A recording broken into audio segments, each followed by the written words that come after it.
Philippe Jaloux, bonjour. Vous êtes le vice-président en charge des finances à la communauté de communes Arizelaises. Et Roger Buffat, vous êtes le vice-président chargé de la petite enfance. Bonjour à tous les deux. On sort d'une réunion là, à laquelle vous avez assisté avec Michel Huillet, le représentant régional de Léo Lagrange, et un certain nombre de salariés des deux vallées de la Laize et de la Rise. Il y avait quelques inquiétudes par rapport à une DSP qui devrait commencer le 1er janvier 2024.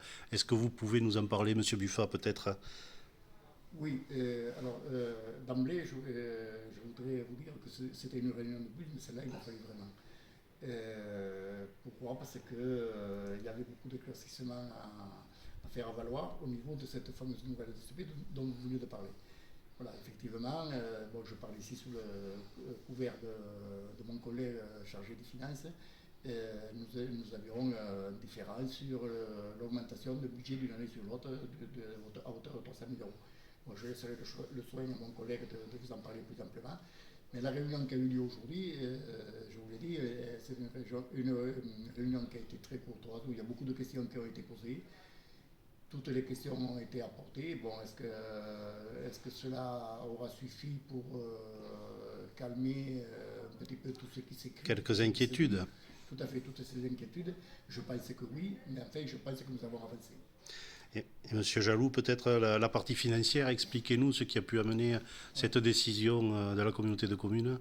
Bon, donc pour la partie financière, donc ce nouveau budget pour la DSP de 2024-2026, avec une augmentation de 300 000, ne passait pas du tout dans les comptes. Le seul moyen pour y pallier, c'était une augmentation de 25% des impôts au niveau de la taxe foncière. Ce qui était énorme. Donc ce qui était énorme et insupportable. Donc on a demandé à Léo Lagrange de revoir sa copie, ce qu'ils ont su faire pendant 2 ou 3 mois avec des négociations. Et aujourd'hui on est arrivé à un accord sur une signature de DSP en 2024-2026 avec des modifications d'organisation que Léo Lagrange va mettre en place à partir du 1er janvier. D'accord. L'inquiétude des salariés, c'était peut-être justement ce remodelage qui risquait d'entraîner alors je dirais pas des licenciements, mais peut-être des fermetures de postes. Donc, licenciements, c'est pas tout à fait de notre ressort, puisque c'est Léo Lagrange qui en a la charge. Ils se sont avancés en disant qu'il n'y aura pas de licenciement brut, sec. C'est ce que nous disait tout à l'heure M. Huillet d'ailleurs. Tout à fait. Il y aura des reclassements, des restructurations, mais il a promis qu'il n'y aurait pas de licenciement sec. Alors, il faut dire que nous sommes entendus malheureusement, et c'est un peu le cœur gros que nous disons cela, nous avons été obligés pour récupérer ces fameux 300 000 euros qui étaient en plus sur le budget, de faire des économies, et on n'a pas pu faire des économies sans laisser tomber certaines sans impacter certaines structures.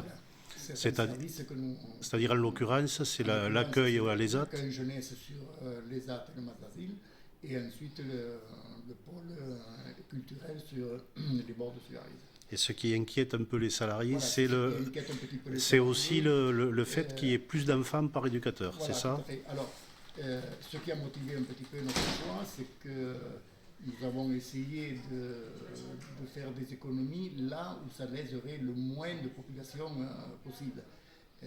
C'est-à-dire tant les salariés que les parents. Surtout les parents, parce qu'in fine, ce sont les parents, que ce soit à travers les impôts ou que ce soit à travers la contribution directe, qui payent le service. Après, il y a également les employés, mais ça, c'est encore une autre chose. Mais il y a on peut dire très peu, il y a, au regard du nombre d'enfants qui seraient susceptibles de bénéficier de ces services-là, il y en a très peu qui adhèrent. Donc nous avons pensé qu'en supprimant ces services-là, nous touchions le minimum de population possible. D'accord. Il y a une réunion qui est prévue en janvier pour finaliser un peu le tout et aplanir les dernières difficultés, visiblement. Monsieur Huillet s'est engagé à faire une réunion, mais ça, je pense que ça va être une réunion. Bon, effectivement, il s'est engagé à nous tenir informés, mais je ne sais pas si nous y participerons. Oui, en interne à Léo Lagrange. Voilà, c'est quelque chose qui intéresse et Léo Lagrange et ses employés. D'accord. Bien. Je vous remercie, messieurs.